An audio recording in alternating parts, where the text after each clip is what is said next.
Greetings, ladies and gentlemen. It's a beautiful Friday evening, June 19th, 2020. Coming up the CRUSTYCANUCK podcast. It is the Inclusion Delusion Part 2. That and more. Stay tuned. Sweetheart, because I am hard, you will not like me. Yes, sir. There is no racial bigotry here. Here you are all equally worthy. Rampage Coffee Company. Strong, rich, and smooth. That's right, ladies and gentlemen. 19th June, 2020. Yes, Inclusion and Delusion Part 2. So, I know I just put an episode out there on the 16th, but I just could not resist to add another episode tonight. Why? Because you're looking at the headlines, and there's so many people out there screaming racism and bigotry and prejudice and unfairness. Well, I'm just going to basically regurgitate everything that I've seen and bring it to you, my listeners, so we can start thinking of better ways and better solutions into fixing a problem that I already thought was fixed. However, according to our overseers and our elected officials, there's still such bigotry out there. Let's see. Well, I'll give you an example. The past couple of days, Mr. Singh of the NDP screaming at Mr. Bloc Québécois for not agreeing with his policy and assuming that he's a racist. Now, what gets me is when all these politicians are weighing in on this bigotry, I guess they forget where they started. What gets me is in these so-called institutions where you have this systemic racism, yet look at the abundance of people that you have in ridings. Look at the abundance of people you have in office that come from various backgrounds, such as India, Pakistan, Mexico, right? Europe, right? Other Arabian countries, other, predominantly Muslim countries. And yet we have such bigotry in this country. Yeah, well, we can see through the haze, and we all know it's bullshit, ladies and gentlemen. I'm also going to incorporate an article in the description there in regards to how Canada's lack of balls when it comes to China and dealing with those two Michaels that have been apprehended since December of 2018. And Anastasia Lin, basically a human rights advocate. I think she was Miss Canada at one time. Not exactly sure, but she is a Chinese Canadian. She left China, built a good life for herself in Canada, and is fighting for human rights. Well on her. Good for her. So I'll leave a description. I'll leave a link to her recent broadcast there from CTV in the description pages there. But no, you decide, ladies and gentlemen, what's going on here, right? More blatant effing bigotry? Like I said, this is part 2 because I want to keep bringing this out. I want to keep bringing this up because we are not being told enough truth when it comes to this inclusion dilemma. Don't get me wrong. Like I said in my last episode, I have nothing against anybody pursuing what they want to do in both of our countries, in Canada and the United States. We are finding so many people are complaining, screaming racism all over the place. And yet, where? Huh? Where is it? You might run into a few cops that would say something stupid, then you punish those cops. You might run into a few people in this profession that say something stupid, then you punish those people. You don't punish the whole unit. You don't punish the whole institution, right? I wonder how many people in Parliament have said stupid things behind closed doors. It's safe to assume they have, right? I wonder how many times Mr. Pierre Elliott Trudeau has said stupid things in the past.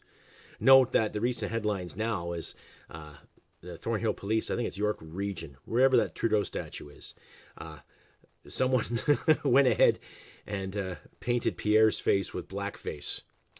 And the local authorities are calling it a quote-unquote hate crime. And yet every other statue of Sir John A. Macdonald around the country and other notable Canadian figureheads have been splashed with pink paint and yellow paint and what have you. And they're calling that a hate crime. What a balance of power, eh? You can do everything you can to anyone who's conservative or libertarian, but don't you dare challenge the left's doctrine. Why is that? Huh? Can't give China a hard time because, China's trying hard. Yeah, sure they are. You can't give Can't give Antifa a hard time because, oh, they're standing up against fascism, yet they're promoting fascism. Oh, we can't give this person a hard time because he was a victim of some crime 30-odd or 40 years ago. Yet how many of these people became criminals themselves? We're not looking at that. Right? We keep seeing color. Why do we keep seeing color? Why is that so important? Right? When I look at, it doesn't matter if I'm looking at a descendant from Africa or a man or a woman from the Caribbean or anybody from China or anybody from here or from there or anybody from Greece or Italy or Holland. I look at them as people who happen to have this background. Period. That's the way I was raised. Okay? I'm assuming that most Canadians were raised the same way. Most level-headed Americans were raised the same way too. And yet there is a history of racism in Canada. Yes, I agree. I'm not denying that fact. But to sit there and to constantly tell people, oh, there's racism. We've had all this systemic racism. Well, why wasn't it sorted out before? You're just spoon-feeding the narrative, creating more panic and more fear and more division. And for what? As I've said in practically every other episode of mine, piss poor fucking leadership. More F-bombs. Oh my goodness. And now they want to get rid of Aunt Jemima pancake syrup. You know, get rid of the Cocoa Puffs logo. What was it? Uncle Ben's converted rice? Mrs. Butterworth's? Like, really, come on. And now they also want to get rid of Gone with the Wind because of its racial undertones. They tend to forget that it was a glammed up version of what was going on during the Civil War back in the 1860s. Right? And I've seen Gone with the Wind. You know, it's a great movie. It is. And I personally never thought less of anybody, of any Caucasian or any black person or any person for that matter because of watching it. Right? As far as I know, Miss Hattie became an Oscar winner, I believe, from that movie. I think she was the first black performer to win an Oscar. Wow, that's fan-fucking-tastic. Right? But now they want to get rid of it because of the undertones. And have to get rid of, Aunt Jemima's syrup because, the racial undertones. And wasn't that lady, I think her name was Nancy Green, didn't she make like a small fortune for doing what she did at the time? The advertising game back in the turn of the 20th century? Was she not the first, I think, black millionaire female? Huh? Wasn't she not? I know, you tell me, CrustyBCanuck67@gmail.com, or you can find me on the Facebook and Instagram, Crusty Canuck. You can also find me at the new platform I am in called Canon Video. I'll leave links in the description. And find me on my Twitter feed as well, or here in the Podbean and YouTube, respectively. Please give me a thumbs up, comment, like, subscribe, get the algorithm going, help us independent folk get out there and get the word out. Anyway, carrying on with the whole, identity crisis. Right? I've had school teachers that were black. I've had instructors in the military that were black. I've had co-workers and fellow troops alike that were black. And there was no racial bigotry there. There were jokes, lots of good jokes. But I was more than happy to call those guys my brothers and my comrades. And they know where to find me. I know where to find them. And anytime they need something, all they got to do is give me a call. And I'm there for them. Chris, Hammy, you know what I'm talking about. But I'm dumbfounded. All this regurgitated BS for the sake of wokeness and for the sake of, we have to be inclusive. And again, when you watch all these parades and these little protests, we both know that they're riots and they're damaged property. How inclusive are they being, really, when it comes to understanding? They want to amplify their cause and they want to get the word out there to help people, and yet they don't really allow any kind of reporting. They don't allow any kind of recording or anybody to take notes to see what they're doing because, it's deemed unsafe. And yet they can walk around and threaten people with violence and set fire to businesses and destroy vehicles and threaten citizens in the beautiful Republic of Chop, I guess they call it now, or Chaz, or whatever fucking chazzy, spazzy, choppy, woppy, whatever boppy crap. I don't care. It's a joke. It's a bloody joke, ladies and gentlemen. And pardon for the WOP comment there. I didn't mean to say that. But still. Oh, God. I just shake my head at this insanity. Right? Like, what's being proven here? Right? How can you be inclusive and yet deny people access because you disagree with them? How can you sit there and be inclusive and loving and caring, and yet you threaten people's lives if they film you? Right? Like I said in my last episode, don't talk about inclusion and then try to get someone fired or someone destroyed because you disagree with them. You know, last year at this time, one of my episodes, I talked about a job I was working at briefly just to make some extra money because the podcast wasn't picking up and the pension was doing something, but I was in between jobs. And I was let go from said position because I had an opinion on something. And I was accused of not being inclusive. Bit of a contradiction, don't you think? Right? I wasn't being inclusive, meaning I wasn't thinking the way they wanted me to think. Okay? And I wasn't promoting any kind of positive influence. Yeah. Well, what kind of positive influence are you promoting when you just dismiss somebody because someone disagrees with you? Or someone doesn't feel safe because you have your own opinion? Oh, goodness. Yeah, well, it just goes to show how many people out there are getting leadership positions and they have no cojones, or they have no lady balls, or they have no balls to begin with. Because they're afraid of what people might think. Right? Not very good, is it? Not a very good track record. Not something really good to look forward to. However, we need people. People like you, my listeners, and fans alike, to get out there and question it. Question the status. Question the BS. Right? Ask the tough questions and keep doing it. And eventually in time, while we're taking this podcast out on the street, I'll be asking more opinions since we're allowed to go out now, in moderation, of course, minding social distancing. But I'm going to start doing some more surveys, hit the street and talk to the locals, talk to people in other cities, and just to get a vibe of all this garbage that we call our leadership and the mainstream media as we see it. Anyhow, tell me what you think. CrustyBCanuck67 at gmail.com.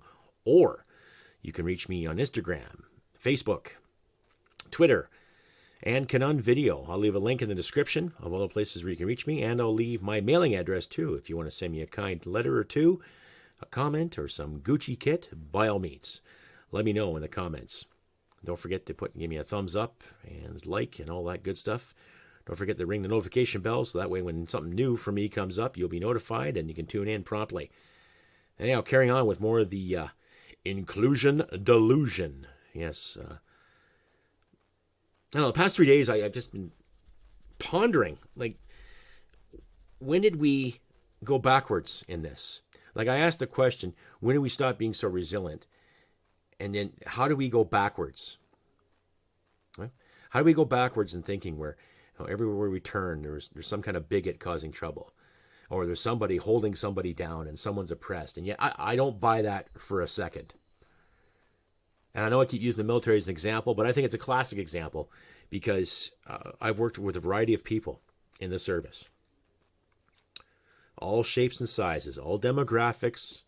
I've worked with Christians and Muslims and Jews, a couple of Buddhists, a few Mormons, hell, even a couple of Jehovah's Witnesses too. Right? I work with atheists, spiritualists, martial arts experts, lots of people that are really in tune with a lot of things, and some brilliant people too. Right? Regardless of their background or their color or their gender. I didn't meet anybody in the service yet that identified as something different, but I'm sure that's going to be coming on the horizon too. But there was inclusion. And there was diversity. And believe it or not, there are some leaders out there that welcomed diversity of thought, different approaches, different suggestions. Yet out here, in the civilian world, that's getting more and more difficult. Because every time you turn on the tube, or open up your Facebook, or open up any social media platform, there's always somebody screaming about racism. Where is it? If all of our institutions in this country are racist, then why are you seeing a variety of people in said institutions? Right? If the RCMP is so bloody racist, why is seeing a variety of people in the RCMP? Why is seeing a variety of people in the OPP? In Metro Toronto Police Force, Vancouver Police Force, Edmonton, Calgary, you name it, every major city in this country has an exquisite, diverse mix of individuals patrolling the streets, looking after people's public safety. And now you have government officials that are willing to defund the police because it's trendy, right? Funny how this is all trendy, and politicians are taking cue in that. Yet they're not taking cue on where they're spending our money. They're not taking cue when the consensus of Canadians want to know exactly what money is being spent where. We all know billions of dollars went into investing our UN bid, right, Mr. Potato and Miss Freeland? Right? How did that work out? How many billions were invested in certain African nations that were, led by dictators, led by people that intentionally want to harm homosexuals and intentionally harm women, right? So how many billions were spent there? How many backs did you scratch and balls did you tickle to get ahead? Right? And did it really pay off?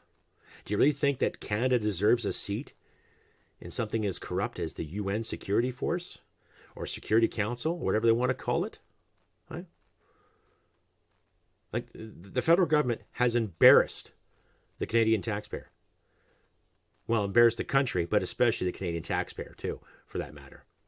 Justin going and doing his little dance in India, showing off his socks at NATO summits, kissing up to Iran a month after the fact that they shot a missile that killed, I think, 57 Canadians. Right? And not just so-called Canadian passport holders, actual Canadian citizens, people that actually lived in Canada. Right? And yet he's so upset that he didn't get the seat. He was so embarrassed. And then Mr. Singh, Mr. NDP leader, calling out Mr. Bloc Québécois a racist. As long as I disagree with the Bloc, but I'm pretty sure they're not racist. They wouldn't get away with it. But disingenuous, folks. And now, of course, Justin being all disappointed with China. Yeah, okay. Well, he's not disappointed with China because we all know how he feels about China. He loves the basic dictatorship, right?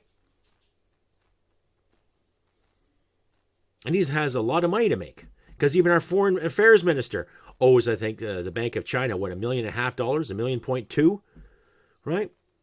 So a little coddle here, a little tickle here, a little slap and tickle, the promise of a kiss. Eh?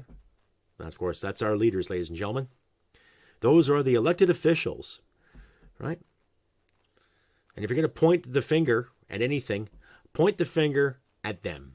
Quote unquote, point the finger at those people, those elected officials that talk a good game but fail to lace up, right? I'll leave more links in the description in regards to some of their phallic responses too. Miss Katarina Gold, who used to be the Minister of Truth, there's a story behind her. Now I think she's like the Ministry of International Investment or something. JT's many makeshift cabinet positions to employ his parody idea. Needless to say, her and Michelle Rempel had a bit of a spat there, the online parliament. Basically, more word salad. More effing word salad. But I'll be right back after the word from my sponsor. Stay tuned. Rampage Coffee Company. Extremely delicious coffee. Roasted with purpose, then delivered to your favorite mug. Our delicious coffee comes packed with enough attitude to punch you out of your morning slippers. Here at Rampage Coffee Company, we provide you superior quality coffee that is delivered to the doorsteps of any Canadian who is ready to take their coffee game to the next level. We hand select quality beans to be a small batch roasted by our head roaster, which ensures unparalleled attention to details and amazing quality in all our coffee. Cheers to a freshly roasted kick-ass coffee. Rampage Coffee Company. Use the code CRUSTYCANUCK to get free shipping on the Rampage sampler. Ladies and gentlemen, that is right. Please use the Crusty Canuck code when ordering the sampler through Rampage Coffee. They're a decent people out of Saskatoon. Started this coffee company from the ground up, and they actually make a decent product. So just remember, use the code Crusty Canuck when ordering the sampler from Rampage Coffee Company. Carrying on with more of the Inclusion Delusion Part 2. Yes, was going on about the whole word salad that our leaders were giving us every time they do sit in Parliament, with the 1 or 2 or 3 times this week, I guess, the virtual Parliament. Anyway, it's hard to keep up because they keep changing the story all the time, right? Now, but as far as they're concerned, there's, systemic racism everywhere. Note that there's not so much talk about the whole beer bug thing, right? Because the health officials, who wants to believe them anymore? They can't make a story right to save their lives. But, Justin being upset because he can't get in the UN and being very, very disappointed with China. Yeah, well, we know he doesn't care, folks. And, it's kind of say we're in a rock and a hard place, because if they call an election right now, who knows what would happen. I don't trust this murder government, and I really don't expect you to trust it either, too. They've lied about everything. They've lied about our finances.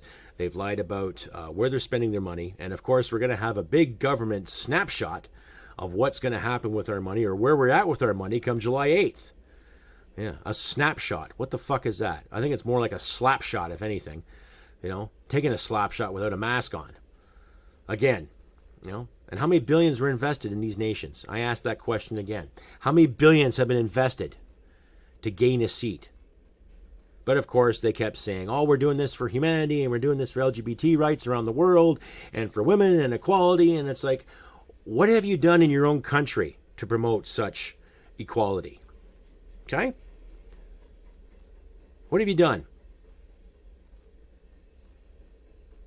We're basically borderline the $1 trillion debt mark, because you want to help other people with Canadian currency.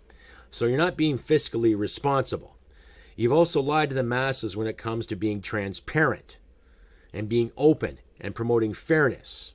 But the moment you catch somebody who doesn't agree with your status quo, 1, you have them fired, or 2, you have them blackmailed or blackballed and chastised via the media that you bought and sold.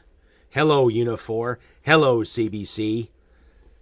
Yeah, do the fucking math. Anyhow, the best we can do is keep carrying on. To do what we can to be good to people, to be sincere, and not take any more shit. I, for one, I am not a racist. Never have been, and I don't aspire to be, because I wasn't raised in that kind of household. And neither were my parents. Neither was my wife. Neither was my sisters. Neither were my nieces or nephews. Neither were my other family members. So every time I turn on the tube or open up my social media and I'm seeing somebody who was complaining about blatant racism, it's like, really? It's getting hard to believe. It's getting hard to trust. But we got to keep moving on, right? And do what we can to find the truth. To give the little guys the platforms, to give the little social media outlets the platforms. TNC, Rebel News, they do a wonderful job. Adam Denham-Mazet does a wonderful job. Frank P. Vaughan does a wonderful job. Canadian Poly does a wonderful job. Getting other opinions, finding different ideas. That's how things work. Diversity of ideas, diversity of thought. There you have your inclusion, right? When people used to say, when they changed our anthem, our anthem's not inclusive enough. What, we stand on guard for thee is not inclusive? Huh? When you're watching a hockey game and you say that to yourself, wow, what an impact. What a feeling I got watching in 2010, the gold medal game, and the look on Sidney Crosby's face when he scored that gold-winning goal. Wow. Yeah. Exciting, isn't it? And then when you bury your fallen, and you think of that anthem, we stand on guard for thee. Don't tell me that's not inclusive, ladies and gentlemen. That's for every Canadian, period. Short, big, purple, black, white, brown, male, female, non-binary, however you want to identify. That's for every Canadian. Don't tell me that it isn't. Right? I keep rambling on, but I don't know. You tell me. Send me an email. Send me your thoughts in the comment section, however. And the individuals, and you look at my description in my last episode, I put it up there for the masses to see. I'll let you look at it. I'm not going to mention this wanker's name on my show there, but I pinned it in my last video in the description column. Had the audacity of calling me a Nazi. Yeah, typical SJW response. If you disagree, call it a Nazi. If you disagree, call him a racist, right? Typical, new liberal mandates, right? Anyway, I'll let you decide and read it for yourself. It's quite amusing. I put it up there and I challenged the individual. It's like, if you're going to make that kind of comment, at least make the comment public so I don't have to copy and paste it. Because I tried to give this clown a rebuttal and I couldn't get the page open. So, all right, I put it on display for everyone to see. How many fucking idiots are out there willing just to call you a Nazi because you disagree with their utopic suggestions, right? Kind of like what the people of CHOP are doing right now with their gardens and raiding businesses and threatening people and giving people a hard time for filming and getting the truth out. They're not doing very well for their image, I guess, eh? Yeah, but of course, that's utopia, right? Yeah. Anyhow, ladies and gentlemen, I have been Crusty Canuck, and I just had to weigh in on the past few days. But I'm not apologizing, and don't be shameful of who you are. Be proud of who you are and your accomplishments. Don't cater to the spectrum. Don't cater to the BS. Because the only person that's got to live with you is you, right? If you can't look at yourself in the mirror every day, then there's something wrong. And if there's something wrong, reach out and talk to somebody. Hell, if you want to talk to me, go for it. I'll do what I can for you. Just provide that you want to help yourself, too. Right? And like I always say, ladies and gentlemen, be good to your friends and loved ones. And consider donating if you can. Oh, and before I forget, yes, I did say an honorable mention to a Mr. Crowley, a Ms. Overden, Mr. Sammy, and Mr. James, and a Mr. Bill. A few individuals that have actually contributed to my podcast. Thank you very much, ladies and gentlemen, for your contributions. And if you do get a chance, ladies and gentlemen, please check out my merchandise at teespring.com. I've got some new logos there for my gun rights advocates. By all means, pick up a shirt that says I won't comply. And if you do commit a donation of $5 to $10 every month, I will gladly mail you a free t-shirt of your choice from my Teespring line. So if you want more details, drop me an email at crustybcanuck67@gmail.com or in the comments section on Podbean and YouTube, respectively. And please consider donating. Like I said in my last episode, I'm trying to build a podcast up here. Hopefully, in the future, maybe hire somebody and make this even bigger. And please consider subscribing to the Canuck Network. You'll see the link in my description. It's a safe alternative to Facebook. It is quite the platform. There's no censorship. Just use common sense. Don't say anything stupid or anything racist or bigoted or sexist, because you will be deleted from the program. But it's a free speech platform too. Works roughly the same as Facebook. You can load videos, load tidbits, say, blog, all that good stuff. Right? So check out Canuck Video. I'll leave a link in the description. And if you do have extra time in your day, by all means, check out the Fred Stockman podcast. Young man out of Massachusetts, Kiwi American, very inquisitive, quite the student in history, and an all-around nice guy to talk to. So check out his work too. I'll leave a link to his work as well. Anyway, ladies and gentlemen, I have been Crusty Canuck on this beautiful 19th of June, 2020, a beautiful Friday evening. I'm going to sit and have a coffee with my wife, and we're going to watch some really bad television. Anyhow, as I say before, folks, and as I keep saying, do what you can to look after your friends and your loved ones. Take care of yourselves. Give your kids a hug tonight. And remember, humanity and merit wins the day. Take care. We'll see you next time. Bye for now. Sweetheart, because I am hard, you will not like me. Yes, sir.